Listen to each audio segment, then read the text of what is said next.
আসসালামু আলাইকুম রহমতুল্লাহি ওয়া বারাকাতুহু। বিসমিল্লাহির রহমানির রহিম। ইন্না আ'তাইনাকাল কাউসার ফাসাল্লি লিরাব্বিকা ওয়ানহার ইন্না শানিআকা হুয়াল আবতার। সাদাকাল্লাহুল আযীম। আল্লাহ রাব্বুল আলামিন তানার হাবিবকে বলেন, ইন্না আ'তাইনাকাল কাউসার, নিশ্চয় আমি রব্বুল আলামিন আপনাকে হাউজে কাউসার দান করেছি। ফাসাল্লি লিরাব্বিকা ওয়ানহার, আপনি আপনার রবের নামাজ পড়ুন এবং কুরবানি করুন। এই যে নামাজ পড়া এবং কুরবানি করা, আল্লাহ পাক হুকুম দিলেন যে তোমার রবের নামে তোমরা নামাজ পড়ো এবং কুরবানি করো। এবার আমাদের জানতে হবে, আমরা যারা নামাজ পড়ি তাদেরকেও খেয়াল রাখতে হবে যে কুরবানি আল্লাহ পাক করতে বলেছেন, কাদেরকে বলেছেন।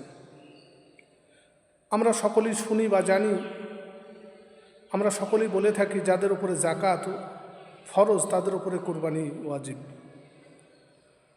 কথাটা আমাদের সুন্দর করে বুঝতে হবে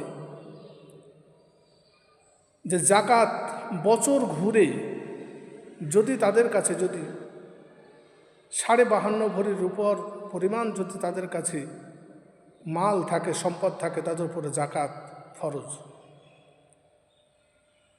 কিন্তু নিসাবটা একই, কিন্তু আমাদের বুঝতে হবে যে কুরবানির কথা যে বছর ঘুরে নয়।